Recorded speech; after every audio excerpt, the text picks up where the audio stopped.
Audio one Rani Durgavati. लेखक वेदमूर्ति तपोनिष्ठ पंडित श्रीराम शर्मा आचार्य। स्वतंत्रता के लिए प्राण अर्पण करने वाली रानी दुर्गावती।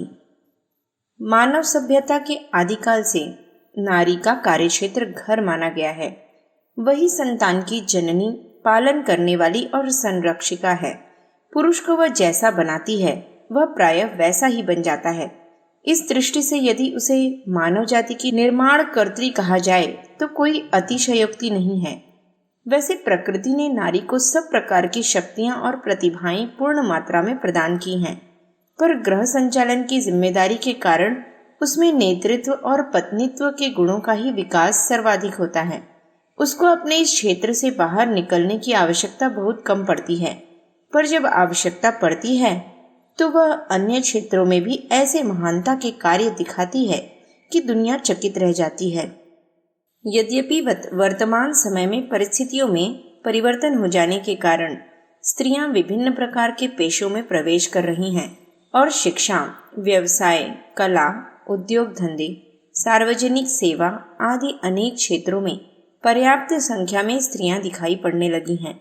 यद्यपि हमारे देश में अभी यह प्रकृति आरंभिक दशा में है, पर विदेशों में तो करोड़ों स्त्रियां सब प्रकार के जीवन निर्वाह के पेशों में भाग ले रही हैं।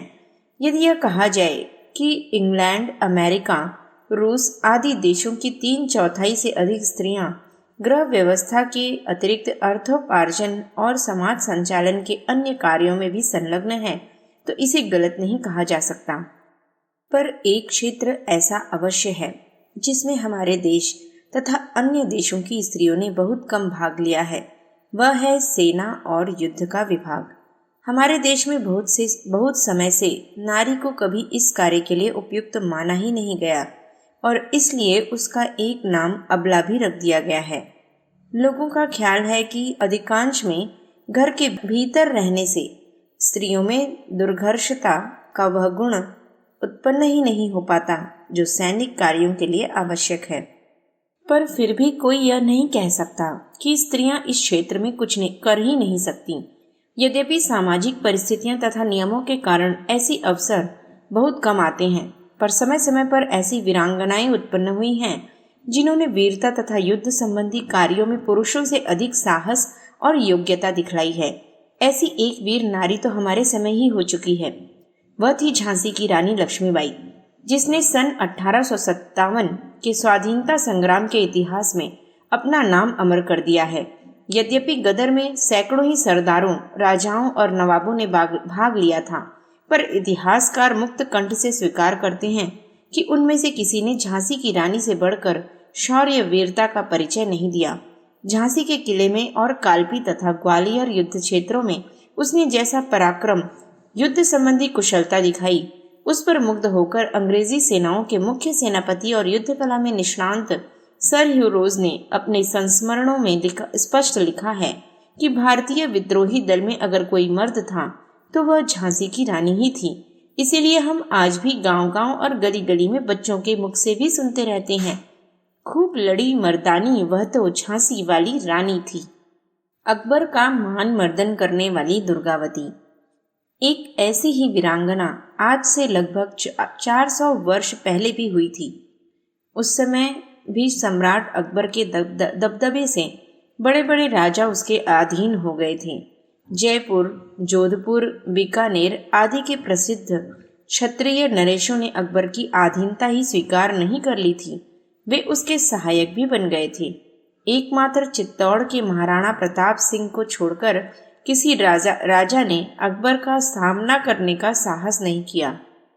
पर उस समय भी नारी होते हुए भी रानी दुर्गावती ने दिल्ली सम्राट की विशाल सेना के सामने खड़े होने का साहस किया और उसे 2 बार पराजित करके पीछे खदेड़ दिया। दुर्गावती कालिंजर के राजा कीर्तिराय की पुत्री थी। उनकी एकमात्र संतान वही थी और इसलिए उन्होंने उसे पुत्र के समान ही पाला था। उसने शस्त्र चलाने की शिक्षा बचपन से पाई थी और 13-14 वर्ष की आयु में ही वह सिंह, तेंदुआ आदि भयंकर वन जंतुओं का शिकार करने लग गई थी। दलपति शाह से विवाह। दुर्गावती के विवाह की घटना कम रोमांचकारी नहीं है। दलपति शाह एक प्रसिद्ध वीर और योग्य शासक था। उसके राज्य की सुव्यवस्था ऐसी उत्तम थी और सुरक्षा की दृष्टि से भी उसकी सेना इतनी तैयार और समस्त साधनों से युक्त थी कि मुसलमान शासकों की उस पर आक्रमण करने का कभी साहस नहीं होता था। जब दलपति शाह ने राजकुमारी दुर्गावती के रूप और वीरता की चर्चा सुनी तो उसने उसी को अपनी पत्नी बनाने का निश्चय किया। उसने पुरोहित और एक दो सरदारों को कालेंजर भेजा कि वे राजा कीर्तिराय के सम्मुख इस प्रस्ताव को रखें। दुर्भाग्यवश कीर्तिराय कुछ पुराने ढर्रे के व्यक्ति थे और जात पाती की मर्यादा को ही सबसे बड़ी चीज मानते थे। वे मोहबा के चंदेल राजाओं के वंशज थे, जिनके दरबार में आल्हा उदल जैसे भारत प्रसिद्ध वीर रहते थे। यद्यपि उनका अंत हुए 500 वर्ष बीत चुके थे और इस बीच में मुसलमानों ने हिंदू धर्म और जाति की खूब दुर्गति की थी, पर कीर्तिराय उन लोगों में से थे जो इन बातों से शिक्षा ग्रहण करने के बजाय पुरानी शान में डूबे हुए थे। उनको मालूम हुआ कि दलपति शाह उनकी अपेक्षा कुछ नीची श्रेणी का क्षत्रिय है। बस उन्होंने अन्य सब बातों की उपेक्षा करके इस प्रस्ताव को अस्वीकार करते हुए स्पष्ट कह दिया कि हम अपने से निम्न श्रेणी के क्षत्रिय को अपनी पुत्री नहीं दे सकते। जिस प्रकार दलपति शाह दुर्गावती के रूप गुण की चर्चा सुनकर उसकी तरफ आकर्षित हुआ था, उसी प्रकार दुर्गावती भी उसकी प्रशंसा सुनकर अपने मन में उसे अपना पति बनाने का विचार करती रहती थी। पर उस समय यहाँ के क्षत्रियों की बुद्धि कुछ ऐसी विपरीत हो गई थी कि वे विवाह शादी के अवसर पर प्रायः लड़ाई झगड़ा पैदा कर लेते थे। आल्हा उदल की कथाएं चाहे जितनी अतिशयोक्तिपूर्ण हो, पर इतना मानना पड़ेगा कि निम्न श्रेणी के होने के कारण अधिकांश राजा उनके साथ अपनी पुत्रियों का विवाह करने को राजी न होते थे और उन्हें लड़कर ही अपनी पत्नियां प्राप्त करनी पड़ी थीं। इतना ही क्यों, इतिहास प्रसिद्ध महाराज पृथ्वीराज भी कन्नौज के राजा जयचंद्र की पुत्री को स्वयंवर में से बलपूर्वक हरकर लाए थे। इसी के प्रतिकार स्वरूप जयचंद ने विदेशी आक्रमणकारी मोहम्मद गौरी को दिल्ली पर आक्रमण करने के लिए प्रेरित किया था। पृथ्वीराज को पराजित कर लेने के उपरांत पठान आक्रमणकारियों ने किस प्रकार एक एक करके भारत के समस्त राजाओं को पददलित किया और हिंदू धर्म के पवित्र स्थानों की कैसी दुर्दशा की, यह भी इतिहास के पढ़ने वालों से छिपा नहीं है। सच पूछा जाए तो भारतवर्ष की पराधीनता का एक बड़ा कारण यहाँ के शासक वर्ग का झूठा अहंकार और जात पात का भेदभाव ही था। इससे उनकी एकता नष्ट हो गई और वे छोटे छोटे टुकड़ों में बंटकर 3-13 हो गए। उनकी देखा देखी उनकी प्रजा में भी ऊंच नीच और छोटी बड़ी जाति का विष फैल गया और समस्त देश का संगठित शक्ति होने के बजाय छोटे छोटे भागों में विभाजित लोगों की भीड़ की तरह हो गया। ऐसी दशा देखकर विदेशियों का लार टपकना स्वाभाविक ही था। वे धर्म, सामाजिक आचार विचार, वेश, भाषा आदि सब दृष्टियों से एक समान थे और इस आधार पर पूर्णतः संगठित थे। जब उन्होंने देखा कि भारतवर्ष जैसा समृद्ध तथा सब प्रकार के साधनों से संपन्न देश ऐसे असंगठित और आपस में फूट रखने वाले लोगों के अधिकार में है, तो उन्होंने उसे बलपूर्वक छीन लिया। यदि ऐसा न होता तो कोई कारण न था कि कुछ हजार आक्रमणकारी करोड़ों की आबादी वाले देश को कुछ वर्षों में पददलित करके यहाँ अपना शासन स्थापित कर सकते। बिहार के कई नगरों के लिए तो इतिहासकारों ने यहाँ तक लिखा है कि बख्तियार खिलजी ने केवल 18 सवारों को लेकर कब्जा कर लिया।